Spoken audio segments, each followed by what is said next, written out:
Hey, deserving listeners. So there's been a lot of talk online about the killing of Brian Thompson, the CEO of UnitedHealthcare.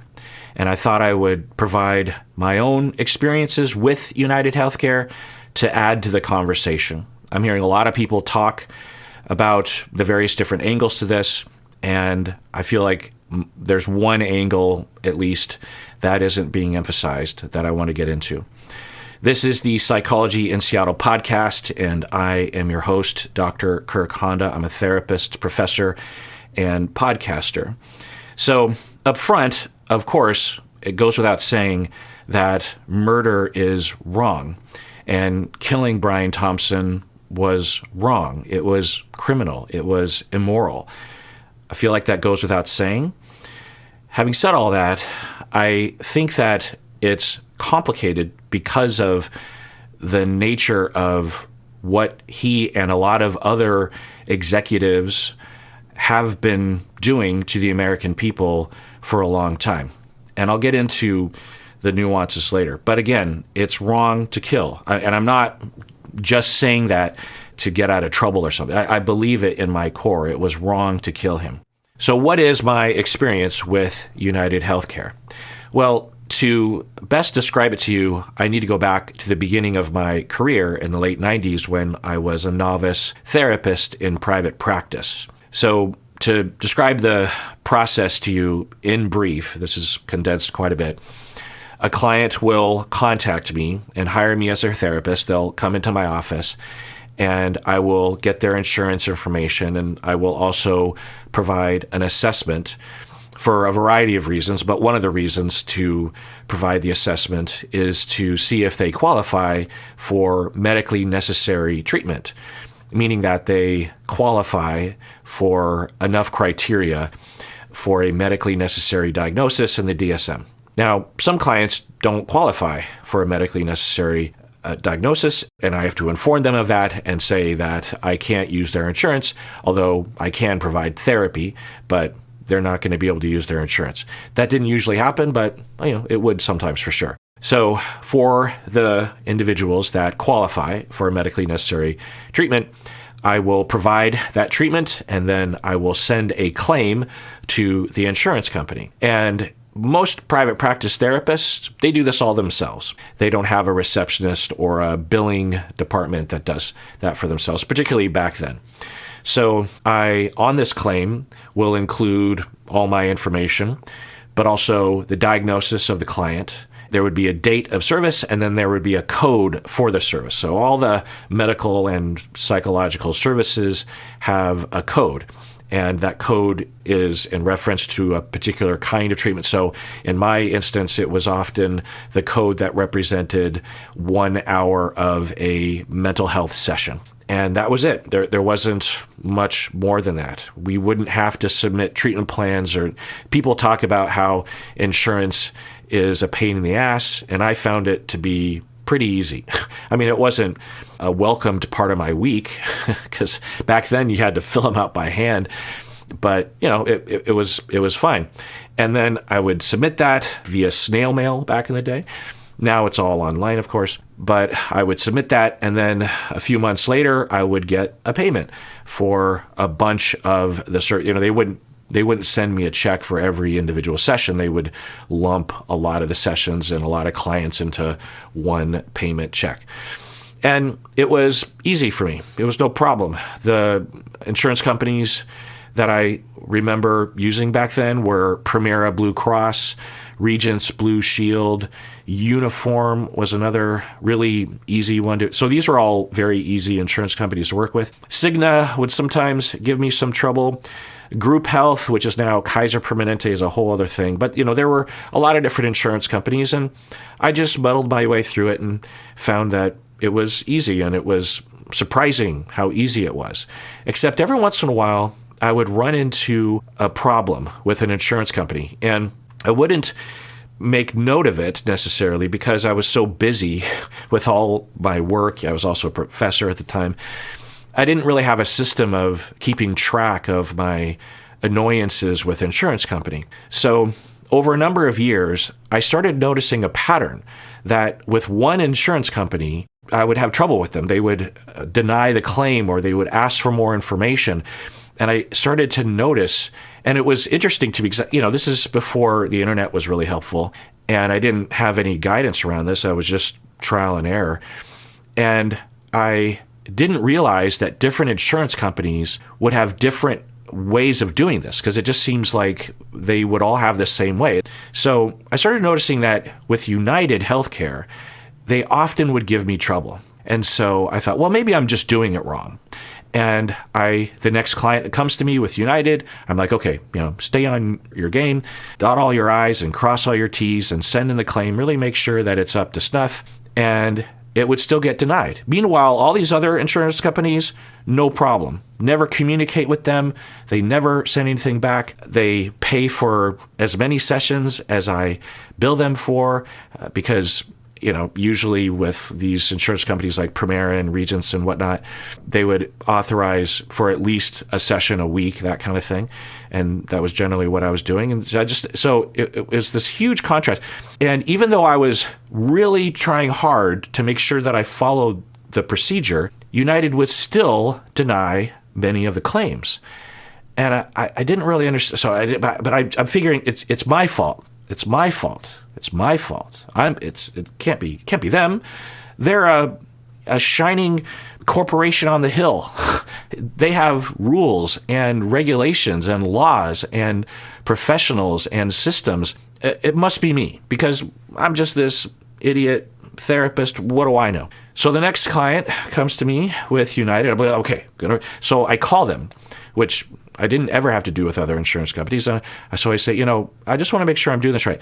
And they're like, yeah. So, I work it all out. I follow their instructions and I do all that they say. And I was denied. So now I'm really taking notice. Now I'm starting to write stuff down because I'm trying to figure out what's wrong with me. What's wrong with my, and I get denied still from United. So then the next person that comes to me, and meanwhile, people are coming in with Primera and Regents and everything's working well. Next person comes to me with UnitedHealthcare, and I am calling them, and okay, you need pre-authorization. Oh, okay. I might even, with the client, this is all basically on memory from 25 years ago, but the client would call me, and I would ask everyone, okay, what's your insurance? Because I found out that I needed that. And if it was United, I would tell them, okay, before you actually come in, you have to contact United and get a pre-authorization letter. Here is my information, and here's the code that I would be sending to them. And so you need to get pre-authorized. So they would do that and be like, okay, pre-authorized. It's set in stone. They've sent the client this form that says they're pre-authorized. The client gives to me, shouldn't be a problem. Send it in, send in the claim, not paid. Call. Hey, I have a pre-authorization. Yeah, well, we'll run it up. I can't remember exactly what would happen, but it was just red tape after. And, of course, the wait times just on hold. Oh, you got to call this department. And I'm thinking, this is like the movie Brazil, the forms and the offices and the confusion. And, like, you're just helpless. You're powerless. It's just like, what am I doing wrong? There's got to be someone I can talk to. Then the next client that comes to me, I'm starting to wise up to the situation, and I tell the client, okay, get pre-authorization. Then I call the United people and I say, I need you to send me a letter to me, addressed to me, stating that this pre-authorization is valid, and when I send a claim via this exact procedure that I've written out, that you will reimburse me. Because the problem is that when United didn't pay me, I didn't really lose. I would have to bill the client, because therapists, generally speaking, we get paid either way. So the client would come to me and say, I want to use my insurance. And I say, well, here's my fee. And if your insurance pays 80%, then I will bill you the extra 20%. But if the insurance pays 50%, then I'm going to bill you the extra 50%. If the insurance pays me nothing, then you're on the hook for the whole bill. So I would just feel horrible watching clients who were hoping to use, and often people on UnitedHealthcare were not wealthy people, because the reason why United is even doing this is because they're trying to compete in the marketplace by providing a very low premium to their customers, to the employers. And the way that they lower their premium is the cost to have that insurance is by not paying claims, right? So I started to ask for these pre-authorized and also confirmation of the pre-authorization, and they still wouldn't pay. And that's when I realized there is no procedure. They are on purpose. There's no way that all these other insurance companies, never a problem. I send in, they never ask questions. I had a client with Primera for 15 years, and the insurance company never asked me a single question because they just trust that as a medical provider, as a provider of mental health services, that I'm on the up and up because I am. You know, if you want to ask, and sometimes other insurance companies would ask, and I would provide a treatment plan and justify the diagnosis or the treatment or whatever. I'm okay with that. I'm always prepared to do that. But they wouldn't because their system was different. They had a different system in place. I can't know that because I'm not a part of those meetings. I don't work for those companies. But when you're seeing the contrast as a provider, as someone who's sending those claims, you see with 7 out of 10 of the insurance companies, they do it this way, and then United does it this completely different way. And what does that say? Now, I'm a sample of one, but you talk to other providers, and there's a lot of people that will have the same claims. So I concluded that I could not use United. So the next client that came to me with United, it was the only insurance that I would say, I'm sorry, I'm not going to use United. You're free to send in your own claims because actually patients can send their own claims, which isn't typical. The client would pay me my fee. I would send a bill, what they call a super bill or something, to the client. The client would submit that, and then the insurance company would reimburse the client. Well, they wouldn't reimburse the client, is the thing. I would have to tell the client, look, because I started to learn that they couldn't just submit the claim. They would have to create kind of a stir. And that might involve writing a lot of letters. It might involve talking to their employers, because if their employer were to go with another option other than United, if you go to your employer and say, this UnitedHealthcare thing is a bowl of crap, and so let's switch to a different option next time we have that option. Well, then United will lose money, and then they start listening, and they might actually start paying for the claims provided by the client. Whereas for me, if I were to complain, they don't give a crap about me because I don't have that kind of power. In fact, I'm just a pain in their ass. I'm a provider of services that they have to pay me money. And the other thing about this is that mental health care, compared to a lot of medical procedures, is very cheap. Especially back then, I was charging $80 a session, $100 a session. When you're dealing with surgeries and ongoing chronic illness, we're talking about tens, hundreds of thousands of dollars. So if they're treating me this way, God knows what they're doing to those other people, right? That's my experience with UnitedHealthcare. And I felt bad. I felt bad for the people that were coming to me, because when people sign up for their health insurance, they don't know. They're just seeing price points or different deductibles or something. What's not listed is, by the way, we're going to make your claims so annoying that you're just going to give up. And that's what would happen. It's just allegations. It's just me speculating. But the way it looked to me was that either implicitly or explicitly in the meetings at this organization, they would look at the numbers and they would say, okay, in order to make profit for ourselves, because we have stock, and for our shareholders, and so that my salary could be in the millions of dollars, then we need to stop paying, because that's our expense. We're paying for labor for our own employees, but also we're paying just all this money out to those stupid customers and all those patients. So how do we maximize our profit? Well, we have to figure out a way to deny some claims. And maybe the conversation at the beginning is like, okay, we have to catch the illegitimate claims, because there's illegitimate claims out there. There's fraud. So, there's cases where medical providers will bill insurance having never seen the client, that sort of thing. That happens in mental health care as well sometimes. It's rare, but it happens. So they're legitimately trying to catch those. And then there are others where you have someone who is having elective surgery or elective therapy. Someone who's coming to me for self-actualization, and that's not medically necessary, right?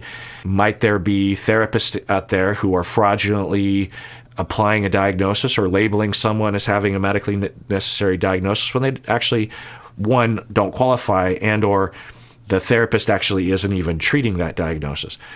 So that's fraud. That's not okay, and they should catch that. All the insurance companies are interested in catching that. So they want to catch those things. But then what it looked like to me was that they were trying to make the system either so difficult or just flat out just impossible that small people like myself and my client will just give up and go away. And I don't know, but in terms of profit, one of the best things that can happen for an insurance company in the United States is if providers and the patients just give up, because they don't ask for services, they don't send claims, and they don't complain, or they might complain, they might go online and complain, but they don't care about that. That doesn't affect their bottom line at all. People going on Reddit and complaining doesn't mean a thing to them. Their profits still go up. They still have all this money that they can lobby, millions of dollars just being funneled to politicians, a collusion between government and corporations to fuck the people. That's what's happening, in my opinion. You think, well, what can we do? I can go on, I can tweet about it. That doesn't do anything. Or should you call the police because there's something bad is going on? That's not their jurisdiction. Okay, you call the government regulatory agency. They don't have enough money to fund the oversight necessary, and or they don't have enough power given the law to do anything about it. So then, okay, who do you call? Well, you can call the insurance company. You could call your local government representative, right? The person that represents you in the government, and complain about it. Will that do anything? Maybe.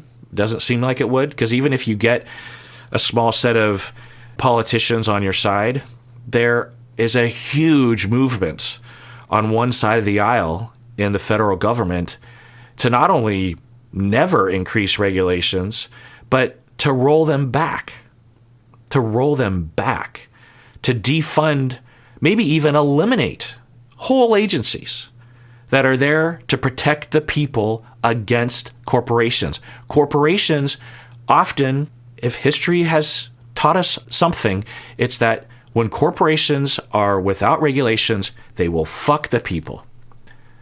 Because that's what they're designed to do. They're designed to make profit, regardless of what it does to people. That's why you need the checks and balances. I'm not saying we should do away with capitalism. I'm saying it should just be regulated more, and then everyone wins, including the corporations. So that's the problem that we have. And again, I'm just talking about my experience. There's tons of stories and research looking at this. Research has shown that United, by far, denies the most claims. So are we supposed to believe that United is being sent the most fraudulent or problematic claims? No. So for some reason, United just has a bunch of customers that are asking for bullshit procedures? No. If anything, they probably need them even more, because the ones that manage to get submitted are probably so important that the individuals and the providers are willing to go through the red tape that United puts in the way. I can't know that. It's just speculative. At the very least, it should say something, right? And we're talking about people that need medical services, or else they will greatly suffer, possibly even die. And that happens. So when you have a corporation that behind closed doors are allegedly making decisions to roll back that dial and say, well, we've got to make more profit, so we have to amp up our denial or our red tape so that people just go away and they don't even submit the claims. How do we dial that in just right? We got to push back. And then there's a set of people that you can just, because there's thousands and thousands of people, thousands and thousands of claims, and they know, okay, we dialed that back. Look, we denied 10,000 additional claims this month as opposed to last month. Good job. Look at the profits. Yay.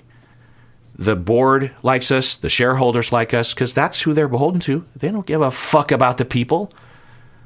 They're beholden to the shareholders. That's their boss, not the providers, not who care, not the customers, not the government, not the people, the shareholders. Fucking shareholders. Because I say this because Psychology in Seattle is a corporation.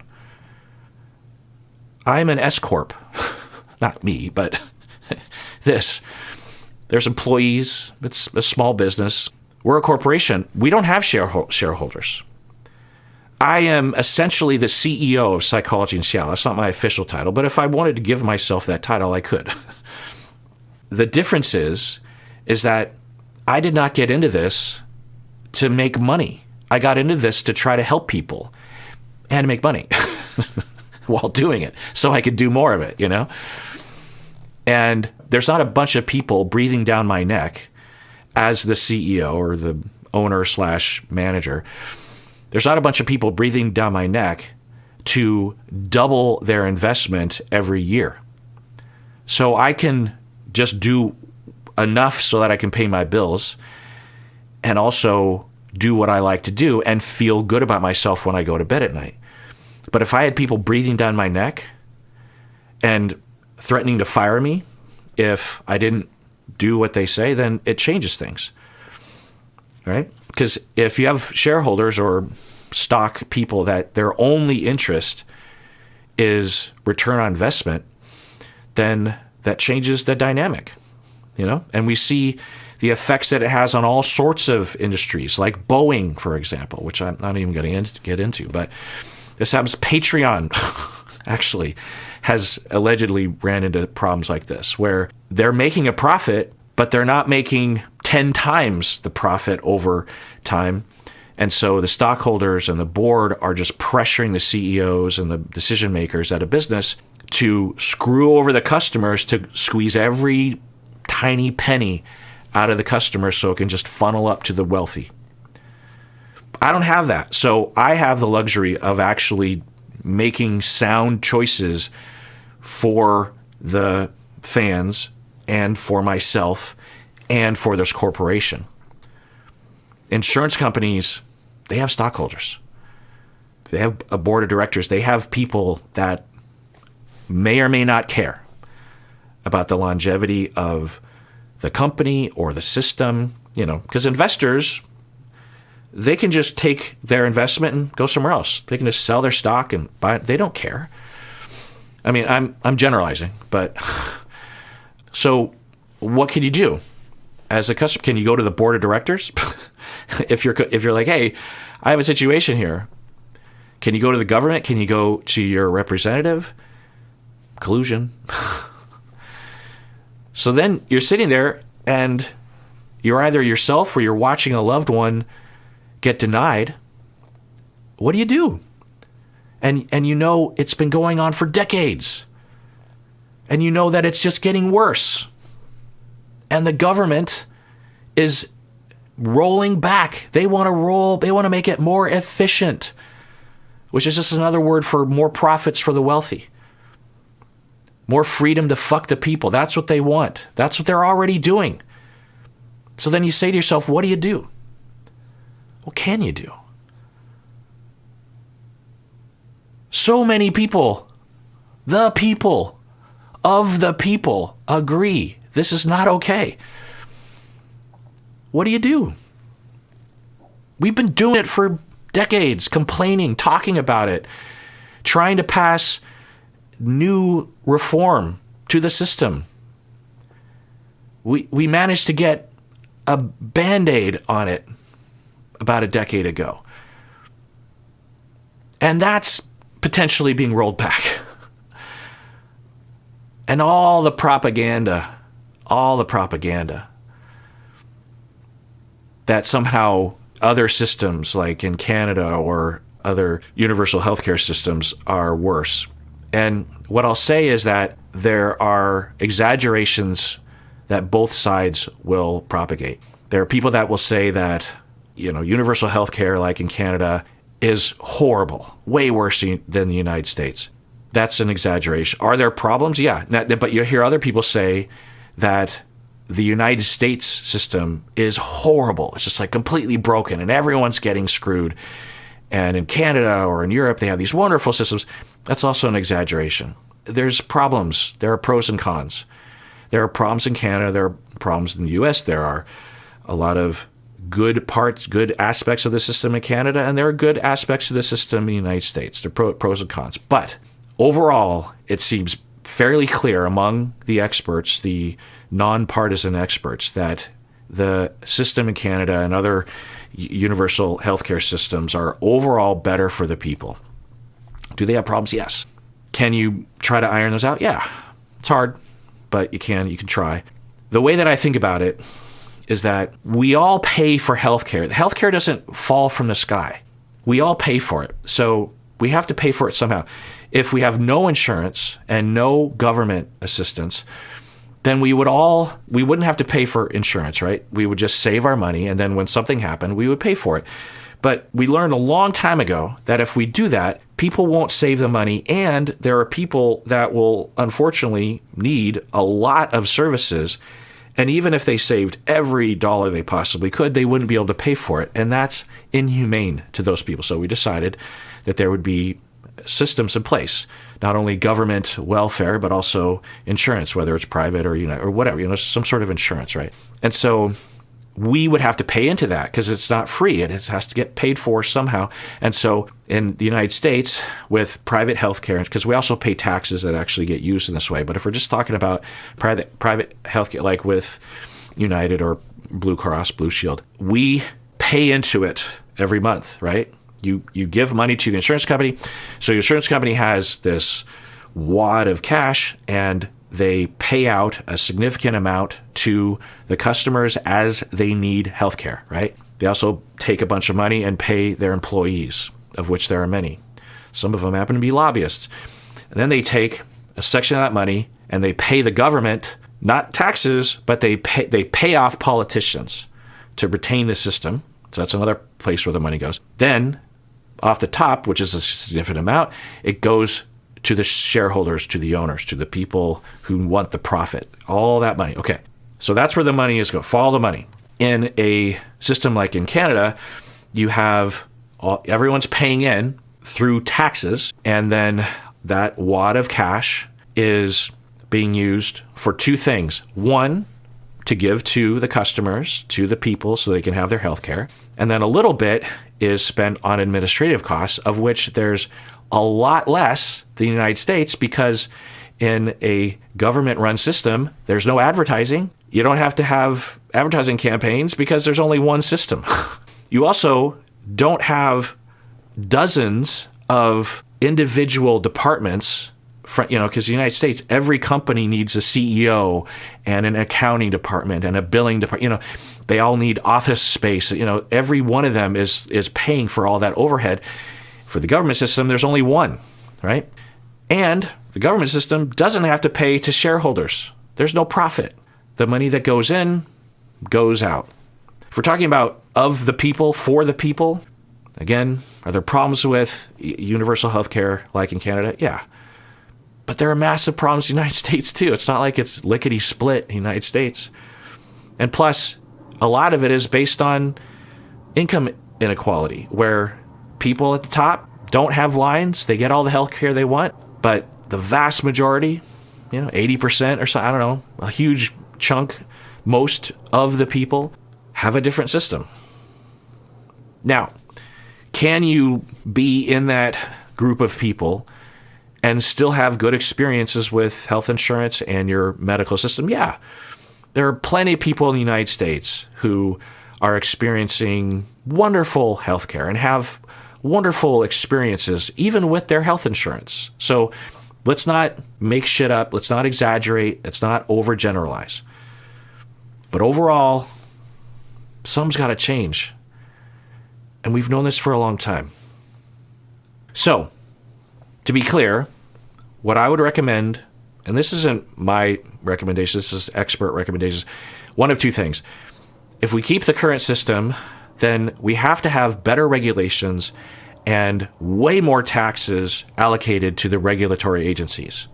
Not necessarily more regulations, we might, but we just need better regulations and more tax dollars so that those regulatory bodies can actually regulate the insurance companies.